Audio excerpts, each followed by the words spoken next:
What's up?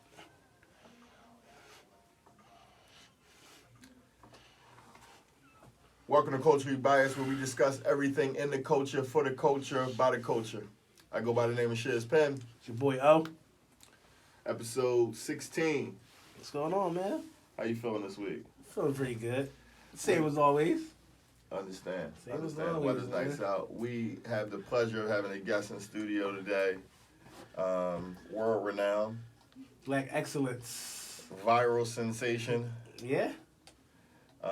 Should we run off the list of places that have acknowledged this young lady for the work she's doing? I don't think we got enough time for that, yo. I know the list is This is definitely definitely long, the man. list is definitely long.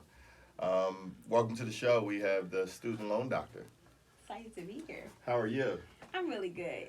It is a pleasure. It is definitely a pleasure to have you on the show today, Great to have you. and all the good work you're doing in the community. So, can we start with, before we jump into your business, can we start with like kind of your backstory, how this kind of turned into like a full-fledged business for you? Yeah, I was super broke.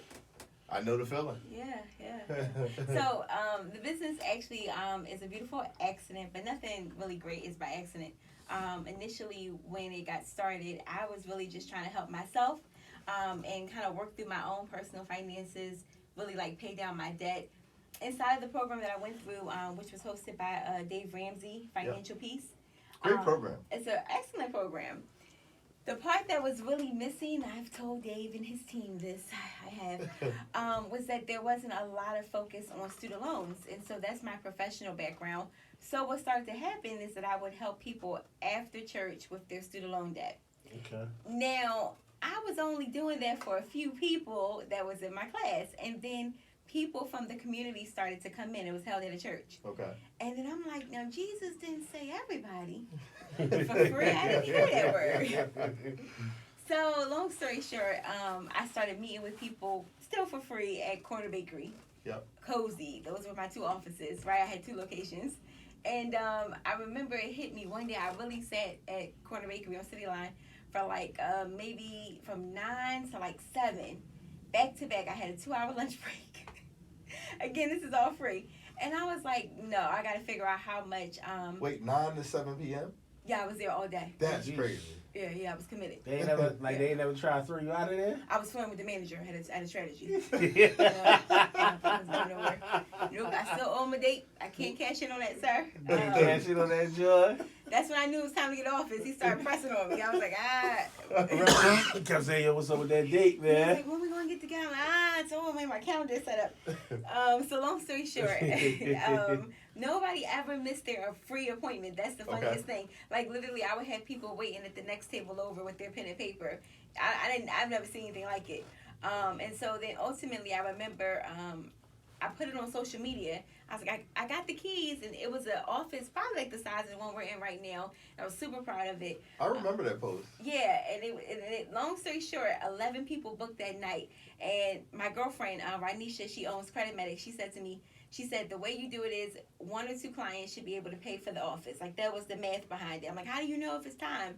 And she's like, as long as 1 or 2 people can pay for it, you'll be okay. You'll be okay. I was like, okay. So when 11 people booked, I was like, oh, well, it's paid for. It's paid for. Okay. So I was really, really excited. So literally, I was working from 9 to 5, and then I would rush to Jenkintown and work from 6 to 10. And I did this for about 6 entire months. Never missed a beat. Even did some Saturdays and Sundays. And I remember looking at the math, and I was thinking, you know, I'm making what I make in an 8-hour workday, I'm making in 4. Right. So I remember, I was like, I might have to leave my job. Yep. Now, I will say, between then and that time, I got an invitation to the White House. Okay. And then that was what Sheesh. really, you don't like leave the White House the same after that. Right. So when I went to the White House, Obama administration, You had to let that be known. I told the Trump administration no, actually. I got an invitation to go Yes, there. thank you. I was Shout like, out to you, man. I just been last year is good. I'm good. This is 2017. So anyway, so I go to the White House, and the conversation was about issues that affect African American women and girls. And it was 50 people invited to the room. And I remember I was like the last person to speak, and I said, by show of hands, how many people here have student loan debt? Everybody raised their hand. And I was like, but yet it's the conversation we have not had that disproportionately affects African American women. Absolutely. And I'm like, oh. Yeah. So that didn't really go further, but for what it did for me was it really validated me and my topic. And I remember going back to work.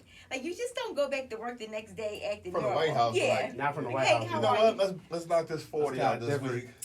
I never forget my college president at the time. He came to my office, and him and I were very, very friendly. He supported me through my graduation. Very nice guy. And he said, hey, Sonia, you got a minute? I'm like, oh, here we go. I said, hey, Jim, what's going on? He was like, yeah, I saw you at the White House. They showed me the pictures from Facebook. I'm like, who on my Facebook got to get eliminated, right? So I said, oh, well, Jim, I tell you, I was on a PTO, okay? He said, oh, no, don't worry about that. He said, we just love to support you. That's code for you're officially on the radar, right? Right. So I remember going home thinking I'm going to have to either stop this or make it work. And a few more months into it, I remember texting my mom, like, Mom, I think I want to go full-time with this. The numbers say X, Y, and Z. What are your thoughts? I said, just reply yes or no. Would I be homeless if it failed? And she said, no. And so my mom's an old school devout teacher, like, retirement pension. And when she said no, I was like, all right, let me put my 2 weeks in before she changes her mind. Right. Okay. But it's really been blessed ever since. So, it's been really good. let me ask you this question. I'm sorry, I'll let you chime in here. Come on, you ain't gonna let me do nothing. They just coming to me. Can you speak a little bit how hard it is? Because it's a very big step, making a step from a traditional 9 to 5 to go into a business owner. Yeah. How hard is that decision-making process? Because you go from benefits, 401k paid for, to you having to figure all of that. Oh, yeah. out on Like, your when own. I left my job, my health insurance for a year straight was $1,000 a month. Like, nobody talks about that part. I Right. didn't see that in the memes. Right. Okay? So, and I don't believe in being without health insurance. So, I'm not going to start anything new. Absolutely. And I said to myself, I'm going to leave my job, then it has to be more or equivalent to what I'm already making. Okay. Benefits included. Still contributing to retirement. Like, these things are important to me fundamentally. So I wasn't about to leave and then, figure it out and eat beans and rice. I'm not doing that. Absolutely. So my thing was, if I'm going to leave, then let me make sure I can really afford to leave. So that really makes you look at what is the cost of work. Like, what do you really need to bring in each month with everything covered, not having to skim or anything. You don't want your lifestyle to change. Like, what does that number look like? So I figured out that number, and then I figured out what I needed to make. Now, shortly after, what I realized is you also have to hire, because you can't do it all yourself. That's weird. So that's not a real business if you're just doing it all by yourself all day, every day. Initially, yes, but it shouldn't stay that way. So a few months in, I got hooked up. Her name's Miss Carolyn. We're still together, and she was my first hire, and that was a big deal because somebody's looking at you like, when do I go to lunch? I'm like, where you want to go? Like, I don't know. I'm just used to going to lunch from my own time. Right. Can I take off today? And now I got to think, like, if I give her off, what's going to happen? Like, who has to cover the business? And I had to say, well, you can't go out on these days because I got to travel on these days. So it really made me develop myself as a leader. Okay. So now the books and the podcasts and I'm reading is all about leadership, because now I'm really responsible for someone's payroll. And my favorite saying is, I don't have kids, I got people with kids. Right. Like, so if I'm taking you on, I got to make sure I can cover you before me at this point. And then after that, long story short, I just believe that God puts the right people in your place. I started doing some events around the city, and this young lady named Sheena kept coming down from New York. Okay. And kept volunteering. I'm like, what you coming for? I can't pay you. And I remember she just kept showing up. Send me a DM saying, I'm on my way to come help. And I remember saying to her, I said, well, if I ever get a chance to hire a coach, I said, I'll keep you in mind. You'll be my first hire. She said, okay. So like that summer, I was like, all right, we're going to start you with a few hours, see how this works. And it was good. She was really dedicated to it, never complained, always went with the ebbs and flows. Fast forward, I'm just going to hit fast forward, long story short. She said, I think I'm going to leave my job. I said, no, I don't think you should do that. I said, I don't think that we can afford you and you have to feed a child. Like, she has a child. I said, Right. I don't think he'd be able to eat. I think you should stay at work, and I think we'll just kind of scale the hours up more, and I'll cut back. That was my plan. And she's like, no, I think I'm going to leave. I'm like, I didn't say that. So Right. fast forward, I promise you, one day I get on Facebook. She's like, I quit my job. yeah, she's like the shiny armor face. Like, I left my job. I'm a new woman. I'm like, go back. Like, I cried. She's excited. I'm like, for real crying. I didn't say that. God didn't tell me that. She said, well, God told me. All right, fast forward, literally, then that's when everything happened. The shade room happened and all the big explosion. Right. And I was like, well, what else did God say to you? Because she didn't hear something I didn't hear. Right. Absolutely. But literally, if she wasn't available, when we got the promotion and the blow up that we got, it wouldn't have went as smoothly because I was already taxed to the core with my appointments. She was pretty much taxed, but literally, like our calendars had filled up for over 3 weeks out, like when that came. And then the burden was, oh, I'm going to have to hire like more people. Right. So I had to do like a boot camp style of hiring. But the good thing is I had already had people in mind, kind of knew what their skill set was. And literally it was just a month every day after work of training. And I remember I don't ever want to have to train like that again. And then I was able to scale. So now I have about 7 people that work for me. Awesome. And they all had, and you all trained them, they had the same skills as you have. Mm-hmm. So they all have a degree. They all have a college background. Most of them have a sales background. There's some intangibles that you just can't hire for. Yeah. Right. Like, I can't make you be nice to people. Right. I can't make you even like people. Right. And so there were certain things that I just kind of go with my intuition about people when I hire. And then there's certain things that have led me. I had to, let a few people go, and that's sad. It happens. But I still like them as a person. Right. We like each other. But what you're not going to do is, like, if this is my child and I'm extending you in, like, I got to make sure that you care about it how I care about it. Right. And the thing that I tell my team is we're not a black business, we're a business. Right. Right. And if you make me feel like you treating this like a small black business, you're not aligned with the mission. Right. Because you could just see literally in a few months, it went from a little kitchen shop to a nationwide phenomenon. And so if you're aligned with what we're doing and where we're going, then you have visions for it being bigger than a small business. Yep. Absolutely. So, before you started everything, where did you go to school at? Bloomsburg. Okay. Bloomsburg University in the mountain. With the biggest thing on the news is when the Ducks got hit when somebody didn't stop for them. And what did you go to school for at that time? Yeah. So originally it was psychology. Uh-huh. Junior year I changed it to anthropology. I just needed to graduate, so I think I got a degree in anthropology. That's what it is. But I tell people all the time, like, whatever your degree is in, it really doesn't matter. It really I mean, doesn't. unless you're trying to be like a nurse or a doctor, like that matters. Yeah. But like, a bachelor's is a bachelor's, period. No matter what. I've never seen anybody look at my transcripts and go, well, now what happened in this class? Like, I've Right. never seen that. Never happens. They just want to know if you got that paper. And then, depending on the type of job you do, can you sell yourself? Like, that's the most important factor. Right. My first job, literally, she saw that I was a Delta. That's why I was laughing at the intro. She saw I was a Delta, and she was like, oh, yeah, you're fine. Yeah, you're good. And I was like, so I don't got to do the other interview? She's like, no, I'll see you on Monday. I'm like, oh, well, I guess my dues came in handy. Right. Like, that was my first job. I don't know. So, it just depends. Okay. So, you spoke a little bit about the amount of student loan that of course, burns the entire country, but that African Americans are faced with. Mm-hmm. What are some of the things that we need to start considering before entering college? Yeah. So, borrowing determination should equal career compensation. Talk about it, So I'll please. say it again. Borrowing determination should equal career compensation. So let's not borrow $80,000 and we're only expected to make $40,000. Yep. That's a bad return on investment. Right. And, I'm sorry, not to cut you off. You know, we get a lot of first year, second year students that believe it's free money. what's free? You know, when they get their student loan, they get the The refund refunds, checks. they get the And, refunds and ball out. they're decking out their apartments in college. Like, you understand the cost that this money is coming I at. was one of them. They It's don't. tripping. They don't understand. Can I go live? This is good. Yes, please. So they don't understand. I'll tell you why. So remember, traditionally, African American young people don't normally touch thousands at a time. So college really could be the first time that someone was presented with a refund check, like in your name. Come to the bursar's office and pick up $3,000. Like, that's a euphoric feel. Like, oh, Right. 3,000. Right. Because you never had that type of experience with money.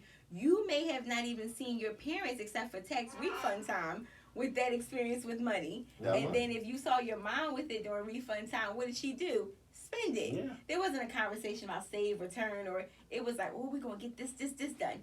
So it's the same programming. Yep. And then the problem is that there's no attachment to the money. Right. Because college graduation is so far out. It's 4 more years. And then you're like, oh, I have forever to pay it off. But we don't understand that laws are now changing and being put in place to prohibit those with student loan debt. So the thing is, like, say slavery doesn't exist, right? But financial bonds do. Absolutely. Right? I think Meek Mill's talked about in his last track.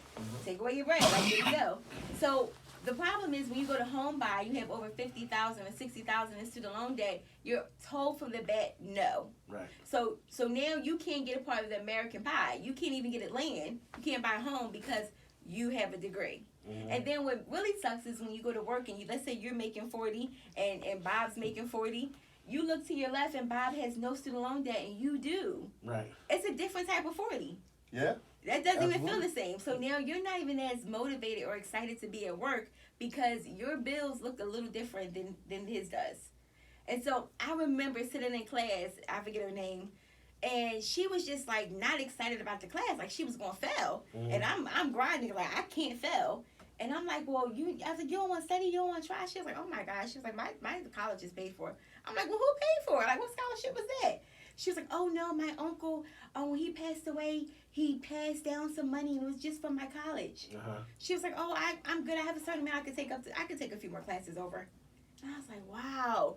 We're sitting here with two different problems. Yep. Yeah. If I don't pass this class, there is no money left for me to go to school. Mm-hmm. If you don't pass this class, there is still money left because somebody planned ahead for you. Absolutely. So there's a difference, and we're going to keep seeing that difference show up until...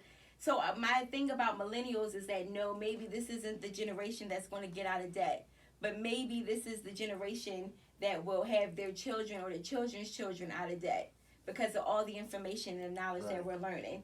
So, like, your children's children should know what a student loan is. That's a cuss word. I totally agree. So, what's your take on forbearances and deferments?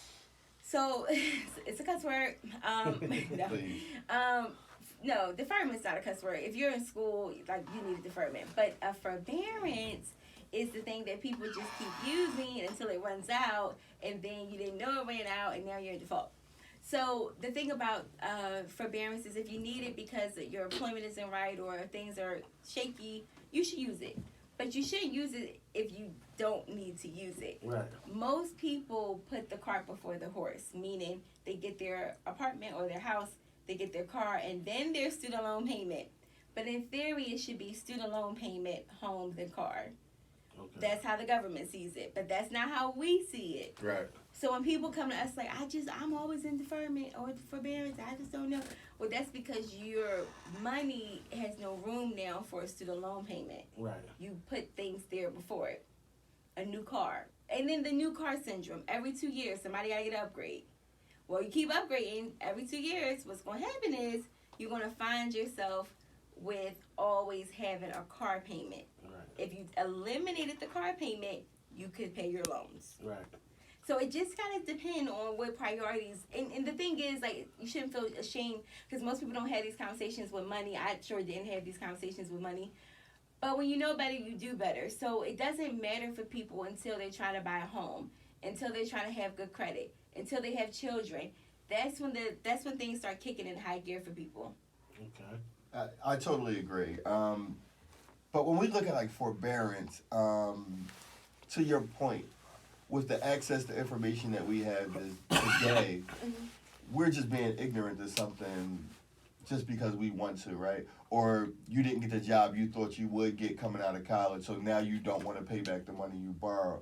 And that's actually a bad way to look at the money relationship because the end goal of whatever your degree turned out to be is not due to the money they lent you 4 or 5 years ago. Right. So I feel bad about a lot of the numbers in terms of how high the debt is now, but I don't feel bad about the decisions that people are making with their money because they're not prioritizing right. Right. So but once the conversation has been had, then you can hold people liable. But a lot of us are walking around financially ignorant. And because we don't have conversations amongst our friends and our family, we're going to stay ignorant. I literally put a post up today just to get feedback and just kind of see. People are mad with me today, but I don't care. I put up there, I said, you, credit score 530, friend, credit score 730, sis, you got the wrong friend. You have the wrong friend. We have a bad friend. Yeah. And all these comments are going back and forth, and you can see the different philosophies and how people think. So who's the bad friend? So the bad friend is the person, so my thought is, if I have a 700 and you're my friend, and I don't at least try to attempt or show you to get a 700, then you're a bad friend. Yep. Yeah. Now, it could be quite possible that I have tried to show you and you told me no. That's very possible. Sure. I'll receive that. But if I don't at least attempt to have the conversation with you to show you how to do better with your money, then I'm the bad friend. We're actually not friends. Totally agree. That's how I feel. So totally agree. So we're talking a little bit about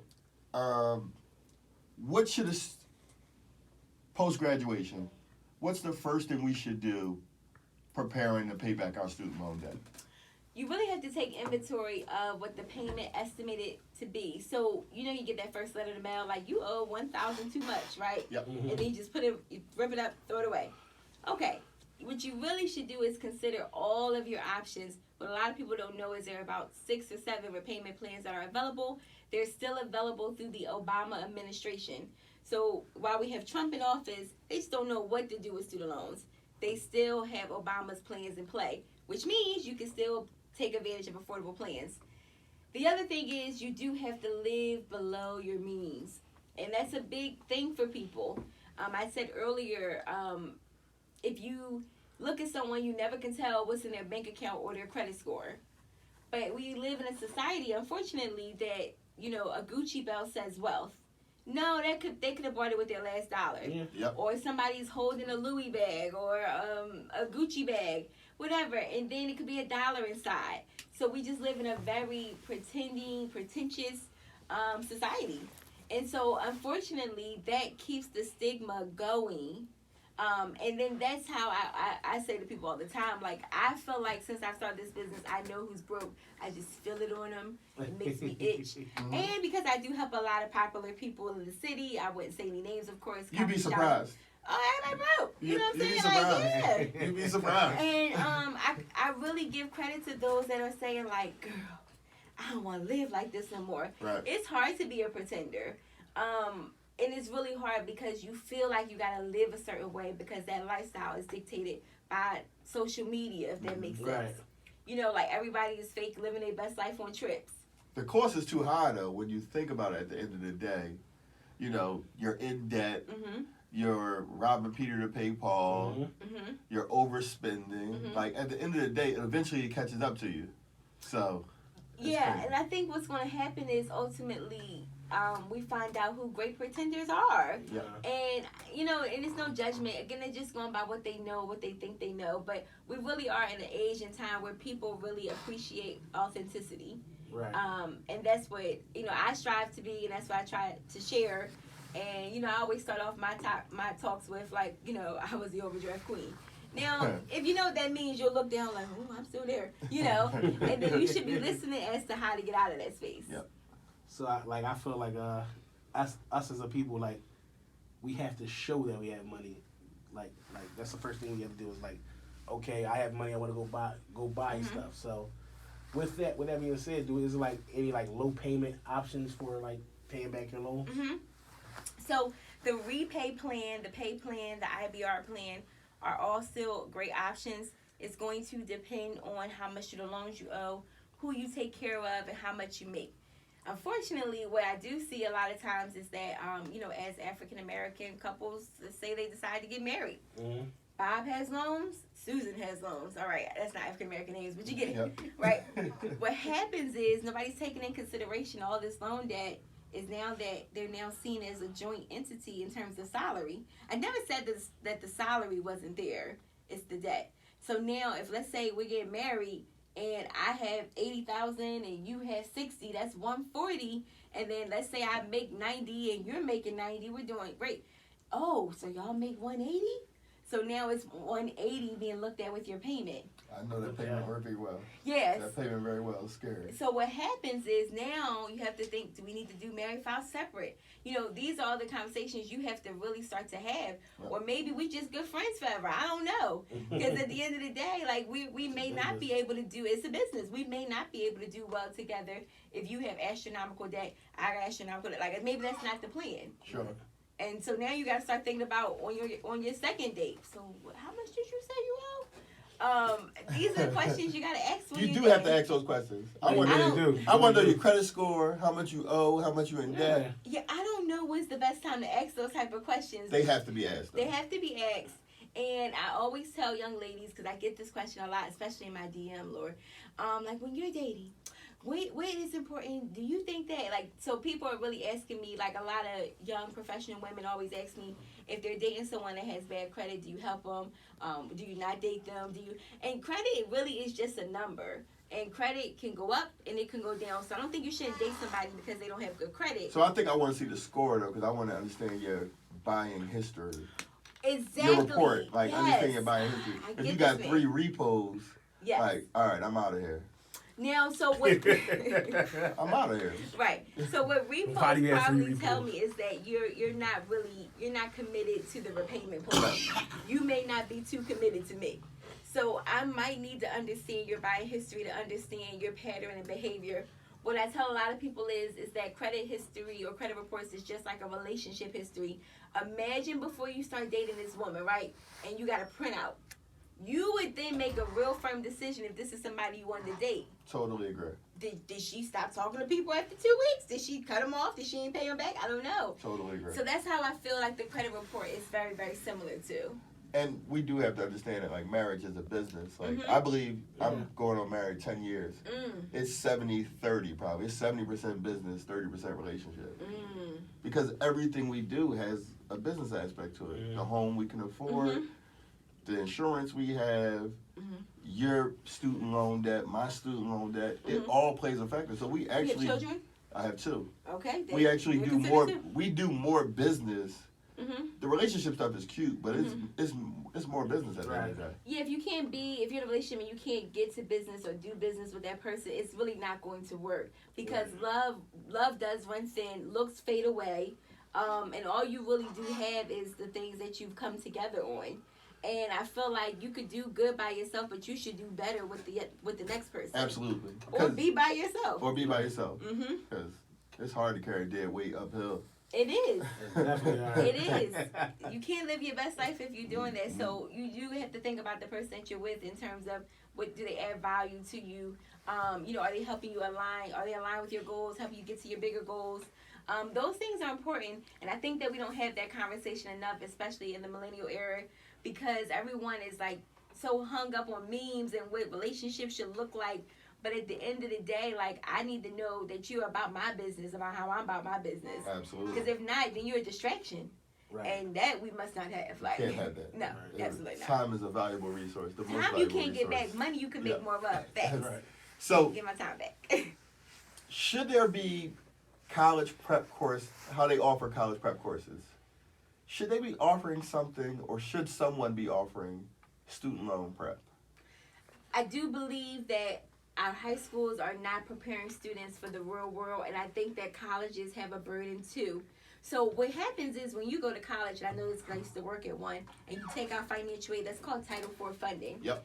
And you know how like ITT Tech closed down? They didn't close down because they were not a good school. No, they closed down because 90% of people defaulted on their loans. Because they didn't find jobs that could pay for the programming, right? Yep. So you almost have to put the burden even on the colleges to help prepare and train these people for when you leave, or schools, when you leave, that you should be able to go into the working world, the economy, and give back. If not, your school closes down. Yep. You're on the Title IV, I call it the hot list. Yep. I used to work for a school that was on the hot list, and that scared all of us. Absolutely. Because if they cut you off the tree of life, Title IV funding, out of here, we're done. Literally, you're closed. Let's see, ITT Tech got closed down from financial aid in the summer. By that mid-fall, people came to work and the door was locked. Yep. That's how it goes. So it's important to have these conversations because you're putting graduates out into the world that can't sustain or repay. Okay, so now our community, speaking from our community, we have enough graduates. Should we be having deeper conversations about selecting your major, selecting your profession? Yeah, African American students are known to study the ologies. Right? Such as sociology, psychology. Anthropology. I'm guilty. And that's because sometimes our schools do underprepare students or do not make them feel confident for the sciences and the maths. Totally agree. So when you get to college, you're like, that's science. Well, I can't take Oh, it's that 4 major. sciences. I can't take that 4? major. Oh, this one only got 1. That's the intro to science. Pre-prep level, sign me up. I want to go for reading. Like, I never said nobody got a good job of reading. I never see that, Right. So I think that we're not even having great conversations about studying and preparing for majors even. So I agree because